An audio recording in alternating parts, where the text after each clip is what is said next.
जय हिंद। आप सभी का एक बार फिर से स्वागत है हमारे चैनल HK एडुकेयर पर। आज हम वर्ग 6 के लिए एक्सरसाइज 3.6 को और आगे बढ़ाएंगे। तीसरा प्रश्न है, दो संख्याओं का मौसो 6 और लौसो 36 तथा एक संख्या 18 है तो दूसरी संख्या ज्ञात करें। क्या करना है? प्रश्न फिर से देखिए। दो संख्याओं का महत्तम समवर्तक कितना है? 6 है और लघुत्तम समवर्तक कितना है? 36। और एक संख्या का क्या है? एक संख्या क्या है? 18। तो दूसरी संख्या ज्ञात करना है। सबसे पहले लिख लेते हैं क्या क्या आपके पास उपलब्ध है। सबसे पहले आपके पास है मौसो बराबर 6। उसके बाद आगे है लौसो बराबर है 36।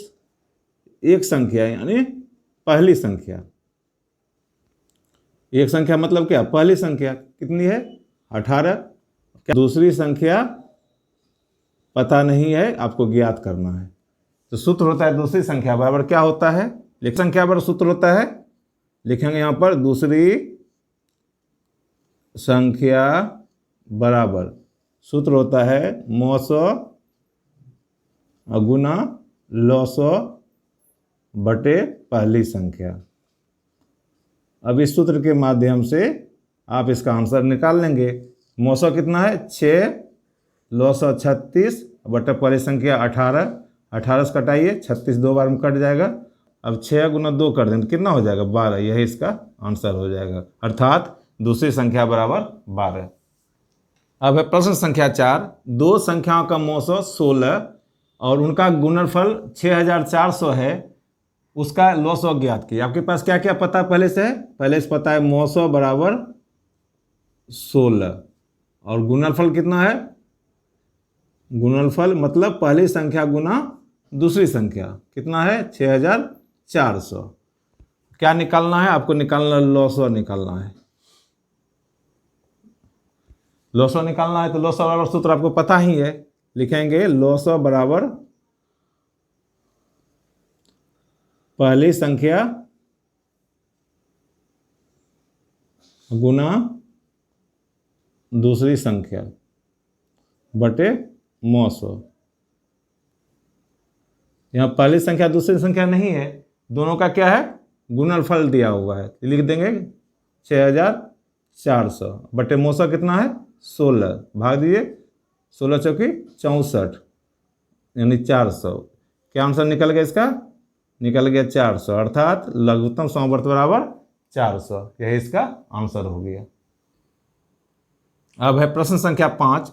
दो संख्याओं का मौसो और लौसो क्रमशः 13 और 1989 है। यदि उनमें से एक संख्या 117 है तो दूसरी संख्या ज्ञात करें।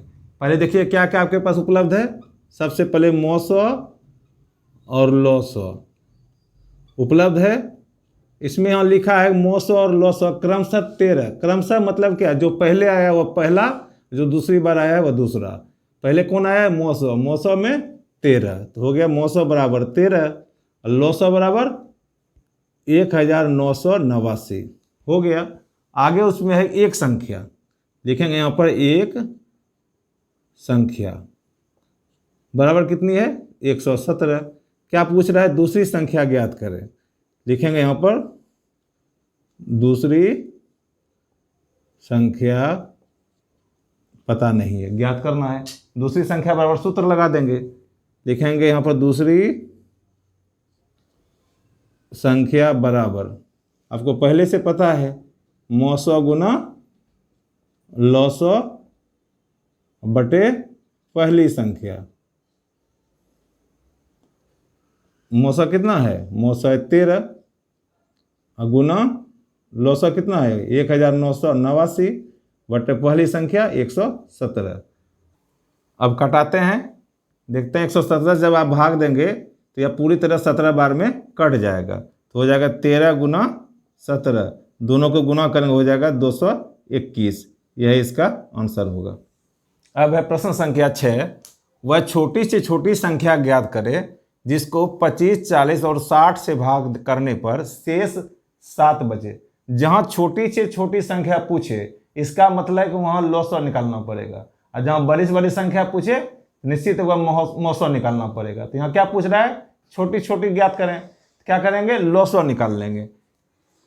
संख्या आपके पास क्या है 25, 40 और 60। सबका लॉसर निकाल लेते हैं भाग विधि से। देखते हैं 5 से सब में देते हैं, यहाँ 5, यहाँ 8, यहाँ 12। अब 5 से नहीं लगेगा, 2 से देते हैं, यहाँ 5, यहाँ 4, यहाँ 6। फिर 2 से देते हैं, यहाँ 5, यहाँ 2, यहाँ 3। अब नहीं लगेगा, लॉसर क्या हो गया, लॉसर बराबर, यहाँ शुरू करते हैं 5 गुना 2 गुना 2 गुना 5 गुना 2 गुना 3। सबको अब गुना कर लेंगे। 5 गुना 2 10, 10 गुना 2 20, 20 गुना 5 100, इधर 2 गुना 3 हो गया, टोटल कितना 600। ये आपका लघुत्तम समवर्त निकल गया। अब क्या पूछ रहा है, शेष कितना बचना चाहिए 7। क्या लिखेंगे यहाँ पर, लिखेंगे अभिष्ट संख्या बराबर, अभिष्ट संख्या बराबर लॉसर जोड़ 7। लॉसर कितना निकाले 600 जोड़ 7 बराबर हो गया 607। यही इसका आंसर हो गया। मिलते हैं नेक्स्ट वीडियो में। आप लोगों का बहुत बहुत धन्यवाद।